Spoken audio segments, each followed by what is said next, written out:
दोस्तों आज की इस वीडियो में आप जानेंगे एक ऐसे इलेक्ट्रिकल स्विच, एक ऐसे इलेक्ट्रिकल कंपोनेंट के बारे में जिसे आप अपने घरों के साथ साथ हर उस जगह लगा देख सकते हैं जहां भी बिजली का इस्तेमाल किया जाता है। हाँ दोस्तों, आज हम बात करने जा रहे हैं मिनिएचर सर्किट ब्रेकर यानी एमसीबी के बारे में। एक टाइम था जब सब जगह पर आपको फ्यूज लगे दिखते थे, फिर चाहे वो आपकी इंडस्ट्रीज हो या हमारे घर, हर जगह पहले फ्यूज का इस्तेमाल किया जाता था। लेकिन आज के इस मॉडर्न वर्ल्ड में आपको हर जगह एमसीबी ही लगी दिखेगी। वहीं पर अगर मैं अपने ही घर की बात करूं तो आप देख सकते हैं इस एसी को चलाने के लिए हमने एमसीबी को यूज में लिया है। इस एमसीबी को यहां पर क्यों लगाया गया है, क्यों हमने यहां पर फ्यूज नहीं लगाया, क्यों हमने इस एसी को डायरेक्ट नहीं चलाया, तो आज की इस वीडियो में आप जानेंगे कि एमसीबी क्या होती है, ये कैसे काम करती है, ये कितनी तरह की होती है, ओवरलोड होने पर एमसीबी कैसे ट्रिप हो जाती है, शॉर्ट सर्किट होने पर एमसीबी कैसे ट्रिप हो जाती है। कंप्लीट डिटेल में आज की इस वीडियो में आप जानेंगे। वीडियो काफी ज्यादा इंटरेस्टिंग और नॉलेजेबल होने वाली है। चलिए अपनी वीडियो को स्टार्ट करते हैं।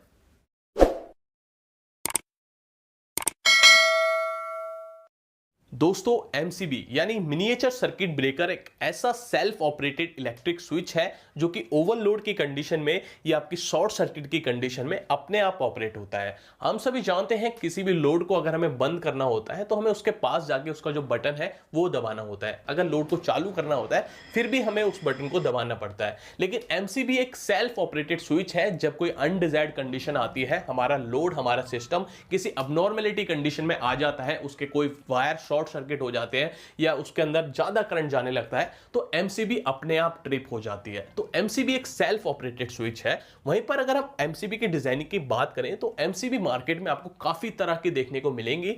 जैसे आपको सिंगल पोल आपको एमसीबी मार्केट में देखने को मिलेगी, डबल पोल एमसीबी देखने को मिलेगी, 3 पोल एमसीबी देखने को मिलेगी और 4 पोल एमसीबी देखने को मिलेगी। जो आपकी सिंगल पोल एमसीबी है वो सिंगल फेज की सप्लाई के लिए हम यूज में लेते हैं। डबल पोल की एमसीबी है उसे डबल फेज की सप्लाई के अंदर यूज में लिया जाता है। ऐसे ही जो भी आपकी 3 फेज की एमसीबीज हैं वो 3 फेज की सप्लाई के अंदर यूज में ली जाती हैं। 3 फेज सप्लाई आपको मेनली लार्ज इंडस्ट्रीज में देखने को मिलेगी। हमारे घर में आपको एक सिंगल पोल की एमसीबी ही यूज में लगी हुई दिखेगी। वहीं पर अगर हम 4 पोल एमसीबी की बात करें तो 4 पोल की एमसीबी वहां पर यूज में ली जाती है जहां पर भी आपको 3 फेज और एक न्यूट्रल को एमसीबी के साथ कनेक्ट करना होता है। तो इस तरह से जो हमारी मेनली एमसीबी है डिजाइनिंग के अकॉर्डिंग वो 4 तरह की मार्केट में मिलती हैं। अब हम बात करते हैं एमसीबी की ट्रिपिंग के बारे में। तो मेनली जो एमसीबी ट्रिपिंग करती है वो 3 कंडीशन में कर सकती है। या तो शॉर्ट सर्किट हो रहा हो, या फिर ओवर करंट आ रहा हो, या फिर आप उसको मैन्युअली जाकर ऑपरेट कर सकते हैं एक स्विच की तरह, जैसे कि हम अपने एसी के लिए करते हैं। जब हमें एसी चलाना होता है तो हम एमसीबी को ऑन करते हैं, हमें एसी को बंद करना होता है तो हम एमसीबी को डाउन करते हैं। तो मैन्युअली भी हम एमसीबी की ट्रिपिंग कराते हैं। सबसे पहले हम आपको बताते हैं ओवरलोड करंट ट्रिपिंग, जिसे हम थर्मल ट्रिपिंग भी कहते हैं। अब जो भी आपकी एमसीबीज हैं इनके ऊपर एक वैल्यू लिखी रहती है कि ये जो एमसीबी है ये इस रेटिंग की है। जैसे कि मान लीजिए ये एक एमसीबी है जिसके अंदर हम 10 एम्पियर का करंट दे सकते हैं। इसके आउटपुट में भी आपको 10 एम्पियर का करंट मिलेगा। अगर मान लीजिए आपने इस 10 एम्पियर की एमसीबी पे एक वेल्डिंग मशीन लगा दी या कोई ऐसा लोड लगा दिया जिसका जो वोल्टेज और करंट है वो काफी ज्यादा लेता है, तो उस कंडीशन में जो आपकी एमसीबी होगी वो ट्रिप हो जाएगी। अब मैं आपको बताता हूं कि अंदर क्या होता है, कैसे एमसीबी ट्रिप हो जाती है जब ओवरलोड होता है। तो ओवरलोड की कंडीशन में होता क्या है कि एमसीबी के अंदर लगाई जाती है एक by metallic strip. Simple language में समझ सकते हैं कि एक बाई मेटेलिक स्ट्रिप एक ऐसी पट्टी होती है जो कि गर्म होने के बाद बैंड हो जाती है। तो जब भी ओवरलोड हो रहा होता है, ओवरलोड करंट जा रहा होता है एमसीबी में से, तो वो जो बाई मेटेलिक स्ट्रिप है इसके अंदर वो गर्म हो जाती है। और जब भी बाई मेटेलिक स्ट्रिप गर्म होती है तो वो बैंड हो जाती है। तो जैसे ही वो बैंड होती है तो हमारी जो सर्किट है वो ऑफ हो जाता है, मींस एमसीबी जो है ट्रिप हो जाती है। तो एक बाई मेटेलिक स्ट्रिप इसके अंदर होती है, इसको आप याद रखना, ये आपकी नॉलेज का एक इंपॉर्टेंट पॉइंट है। एमसीबी के अंदर एक बाई मेटेलिक स्ट्रिप होती है जो कि हीट होने पर बैंड होती है, जिसकी वजह से एमसीबी ट्रिप होती है ओवर करंट की कंडीशन में। अब ये जो आपकी एमसीबी है, अगर आपने वो लोड नहीं हटाया और आप अगर एमसीबी को उठाने जाएंगे तो एमसीबी आपकी दोबारा ट्रिप हो जाएगी। तो ये जो ट्रिपिंग है ये जब तक रहती है जब तक आप उस लोड को हटा नहीं देते, क्योंकि जो वहां से करंट आ रहा है वो उस मेटेलिक को गर्म कर रहा है, जिसकी वजह से वो बैंड हो चुकी है। वहीं पर अगर हम शॉर्ट सर्किट की बात करें तो शॉर्ट सर्किट तो एक कॉमन वर्ड है, आप सभी जानते होंगे।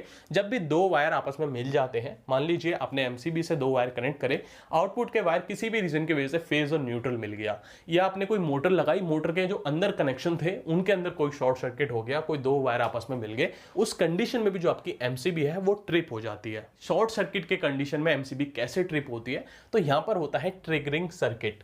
शॉर्ट सर्किट की और जो ओवरलोड की एमसीबी की वर्किंग होती है वो बिल्कुल डिफरेंट होती है। शॉर्ट सर्किट के अंदर यहां पर होता है एक प्लंजर, यहां पर होता है एक ट्रिगरिंग सर्किट, यहां पर होती है कॉइल। जब भी आपकी सप्लाई जारी होती है तो कॉइल एनर्जाइज रहती है, और जैसे ही शॉर्ट सर्किट होता है तो कॉइल के अंदर इतना ज्यादा करंट हो जाता है कि उसके अंदर ज्यादा मैग्नेटिक फील्ड बन जाती है, और ज्यादा मैग्नेटिक फील्ड बनने की वजह से वो उसके जो ट्रिगरिंग सर्किट है उसको ट्रिगर करवा देती है, जिसकी वजह से जो एमसीबी है वो डाउन में चली जाती है। दोस्तों, हो सकता है कि आपको ये जो कॉन्सेप्ट है वो थोड़ा कॉम्प्लेक्स लगे, तो आप इसको सिंपल भाषा में ही समझें कि जो आपके ओवरलोड की कंडीशन में एमसीबी अंदर बाई मेटेलिक स्ट्रिप होती है, लेकिन शॉर्ट सर्किट की कंडीशन में यहां पर कॉइल काम करती है, वहां पर बाई मेटेलिक स्ट्रिप काम करती है। तो इस तरह से जो आपकी ओवरलोड की कंडीशन है और जो शॉर्ट सर्किट की कंडीशन है उस पर जो आपकी एमसीबी है वो ट्रिपिंग आपको देती है।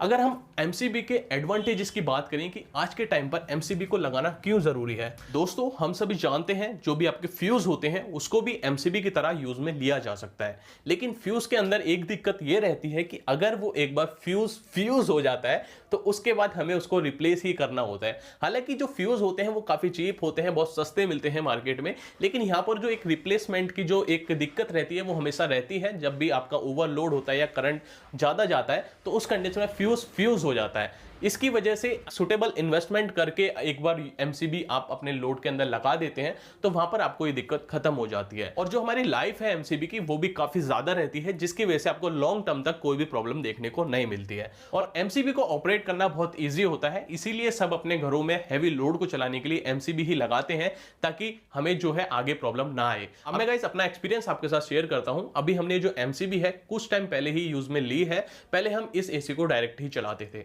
जैसे कि आप देख सकते हैं यहां पर जो प्लग है इसका ये भी काला हो चुका है, और जो इसकी पिन है वो भी काली हो चुकी है। तो यहां पर जो था हीट की वजह से यहां पर क्या था, एक आर्क आती थी जिसकी वजह से जो हमारा प्रॉब्लम थी, जो हमारे एक शॉर्ट सर्किट का रीजन था वो हो सकता था। तो इसी चीज को अवॉइड करने के लिए हमने एमसीबी को लगा दिया। एमसी से हमें कोई भी शॉर्ट सर्किट की प्रॉब्लम नहीं है। अगर ऐसी कोई कंडीशन आती है तो एमसीबी ऑटोमेटिक ट्रिप हो जाएगी। आपका जो रिस्पॉन्स था प्रीवियस वीडियोस पे काफी अच्छा रहा है। आई होप ये वीडियो भी आपको उतनी ही नॉलेजेबल लगी होगी। मिलते हैं किसी नेक्स्ट वीडियो में। Thank you guys.